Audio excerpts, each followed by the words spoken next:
Assalamualaikum warahmatullahi wabarakatuh. Kembali lagi berjumpa di channel Anal TV Official.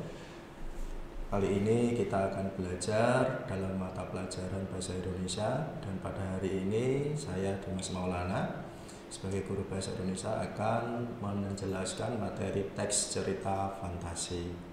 Berikut slide pembelajaran. Nah, kita belajar cerita fantasi. Pengertian cerita fantasi dari kata cerita. Di dalam Kamus Besar Bahasa Indonesia, cerita adalah tuturan yang menerangkan proses terjadinya sesuatu hal.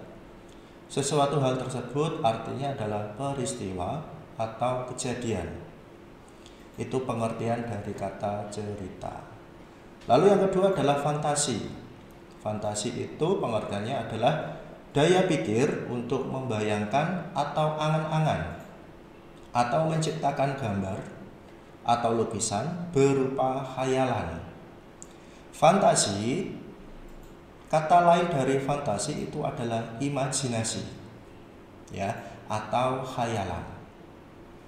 Lalu cerita fantasi, jika digabung, cerita fantasi mempunyai pengertian adalah gambaran peristiwa sesuai urutan waktu atau kronologi berdasarkan daya pikir dan daya khayal yang dituangkan dalam bentuk cerita. Nah, ini nanti tujuan pembelajaran pada teks cerita fantasi. Nanti kalian akan mempunyai atau berlatih untuk menciptakan kreativitas. Kreativitas itu apa? Kreativitas itu adalah menciptakan sesuatu. Tentunya yang namanya kreativitas itu harus diasah, salah satunya melalui fantasi. Tapi ingat, yang namanya fantasi itu ada dua jenis. Yang pertama adalah fantasi aktif. Nah, fantasi aktif ini nanti yang akan menentukan kreativitasmu. Contohnya apa sih fantasi aktif? Jadi fantasi aktif itu adalah fantasi yang dikendalikan oleh pikiran dan kemauan. Contohnya seorang perancang, mungkin perancang busana atau mungkin yang lain. Yang kedua pelukis. Pelukis itu juga mempunyai fantasi yang baik. Penulis juga seperti itu. Jadi berawal dari fantasi maka akan tercipta sebuah kreasi atau kreativitas. Yang kedua fantasi pasif. Fantasi pasif itu apa? Fantasi pasif itu yaitu fantasi yang tidak dikendalikan. Jadi seolah-olah orang yang berfantasi hanya pasif sebagai wadah tanggapan-tanggapan. Contohnya apa? Contohnya itu ketika orang melamun. Nah, orang melamun itu adalah fantasi pasif. Jadi seperti itu. Lanjut. Ciri-ciri cerita fantasi. Ciri-ciri cerita fantasi itu ada 6. Yang pertama, isi cerita mengandung keajaiban, keanehan, kemisteriusan.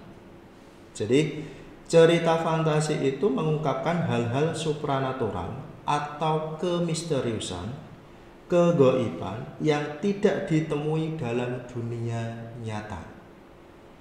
Pada cerita fantasi, hal yang tidak mungkin dijadikan sebuah biasa. Itu adalah ciri dari cerita fantasi yang pertama. Jadi misalnya ada tokoh dan latar yang diciptakan oleh penulis itu tidak ada di dalam dunia nyata dan dimodifikasi dalam dunia nyata. Nah, itu salah satu adalah ciri adanya keajaiban atau keanehan atau kemisteriusan. Yang kedua adalah cerita bersifat fiksi atau khayalan. Jadi cerita itu mempunyai fiksi atau khayalan. Semua cerita itu tidak ada dalam dunia nyata. Khayal. Semuanya adalah rekaan dari penulis atau pengarang. Yang ketiga adalah ide cerita terbuka dan tak terbatas. Jadi ide yang ditulis di dalam teks cerita fantasi itu tidak ada batasnya. Dia mengimajinasi apapun itu bebas, tidak terbatas. Jadi kalau kamu pernah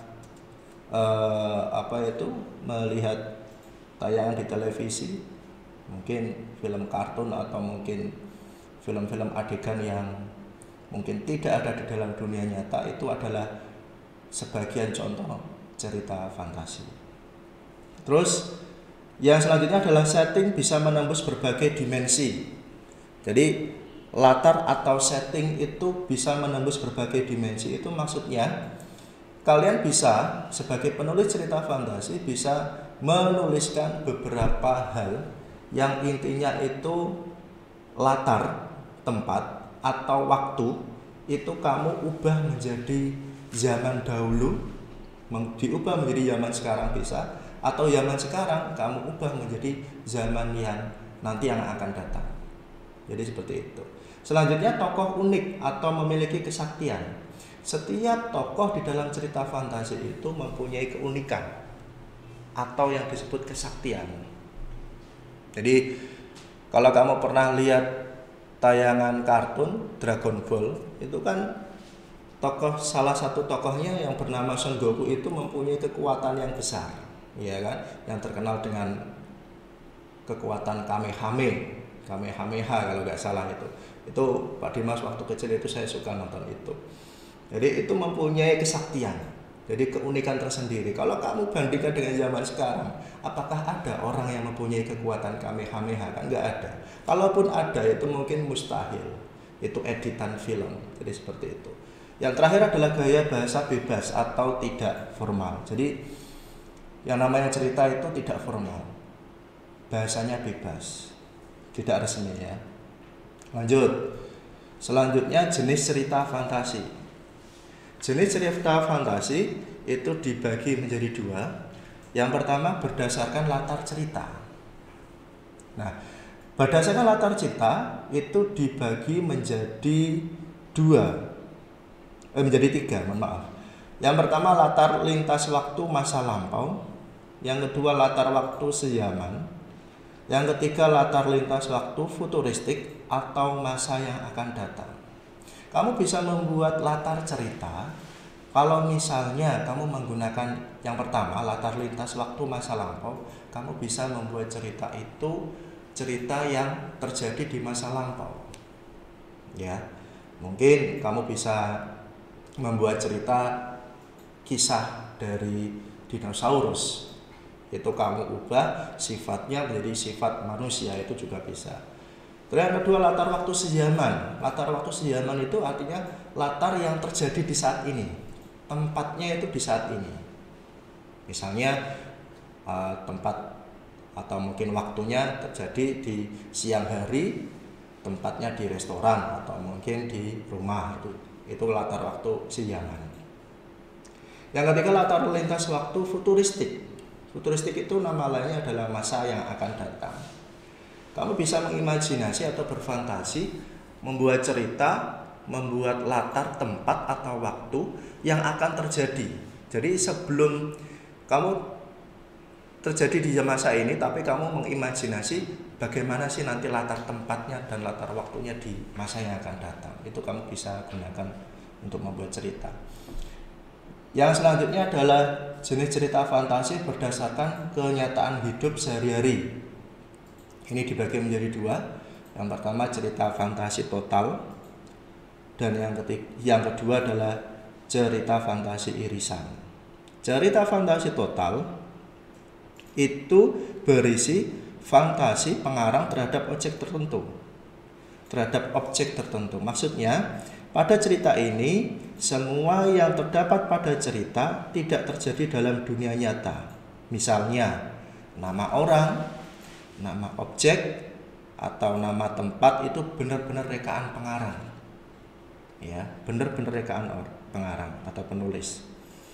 Kalau fantasi irisan itu adalah cerita fantasi yang mengungkapkan fantasi tetapi masih menggunakan nama-nama dalam kehidupan nyata. Menggunakan nama tempat yang benar-benar ada di dalam dunia nyata, atau peristiwa yang pernah terjadi di dalam dunia nyata yang saat ini terjadi. Jadi kamu bisa menggunakan atau memilih cerita fantasi dari jenis berdasarkan kenyataan hidup sehari-hari. Kamu bisa milih fantasi total atau fantasi irisan. Kalau fantasi total itu berarti nama orang, nama tempat, waktunya itu kamu reka sendiri, kamu hayal sendiri, jadi fiksi semua. Tapi kalau cerita fantasi irisan itu artinya nama orang, nama tempat, dan latar waktunya itu sesuai dengan zaman sekarang. Lanjut. Nah, ini adalah contoh cerita fantasi. Kalau kamu pernah melihat tayangan kartun di televisi, ada film Dragon Ball, ada Harry Potter. Kalau Harry Potter itu kan buatan orang luar ya, orang Eropa. Tapi kalau Dragon Ball ini kan salah satunya adalah contoh fantasi total. Tapi kalau di film Harry Potter adalah fantasi irisan. Nah, ini ada contoh teks.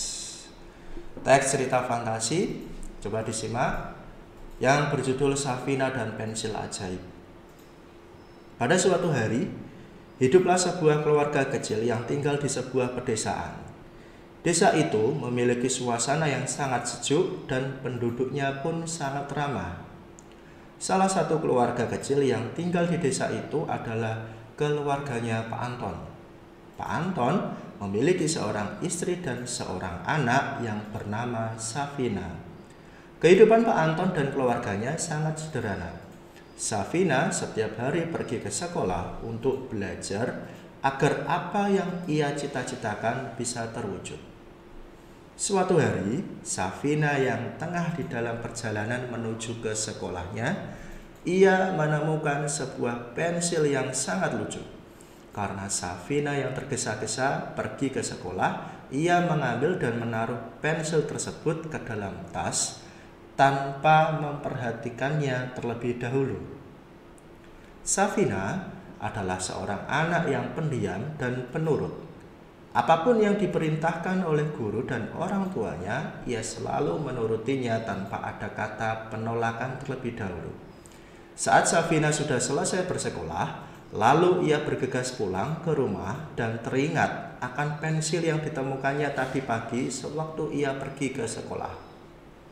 Safina pun berencana menggunakan pensil tersebut untuk mengerjakan PR yang diberikan oleh gurunya.